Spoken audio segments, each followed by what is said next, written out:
કર્મ કરીએ છીએ, કર્મ તો આપણે જ કરવું પડે છે. જ્યારે આપણે કર્મ કરીએ છીએ ત્યારે ઘસારો આ કાયાને થાય છે, ગતિ છે ને તે ભગવાન શિવ આપે છે. જેવી રીતે એમ કહેવાય કે આકાશમાં પતંગ ચગે છે, દોરી ચગે છે, દોરી ધીમે ધીમે આપણે ઢીલ દઈએ છીએ, પણ કર્મ આપણે કરવું પડે છે. તેવી રીતે જીવનમાં પણ કર્મ આપણે કરવું પડે છે. સફળતા છે ને તે ભગવાન શિવ આપે છે. એટલે હંમેશા આપણે કર્મ કરતું રહેવાનું, ફળની ચિંતા નહીં રાખવાની. એવું નહીં સમજવા કે મને આ પ્રાપ્ત થઈ જ જશે. દરેક લોકોને જે પણ મનમાં ઈચ્છા હોય તે દરેક પ્રાપ્ત નથી થતું, પણ આપણે લાયકાત પ્રમાણે, આપણા કર્મો પ્રમાણે ભગવાન મહાદેવ આપણને આપે જ છે. બસ આપણે કર્મ કરતું રહેવાનું છે. જે રીતે આપણે પતંગ ચગાવીએ છીએ તેવી રીતે નિરંતર આપણે કર્મ કરતું રહેવાનું.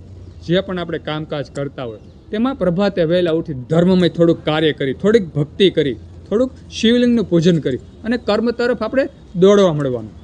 પછી ભગવાન મહાદેવ છે ને તે આપણી જે કર્મ હોય ને તેમાં ગતિ ભગવાન આપે છે.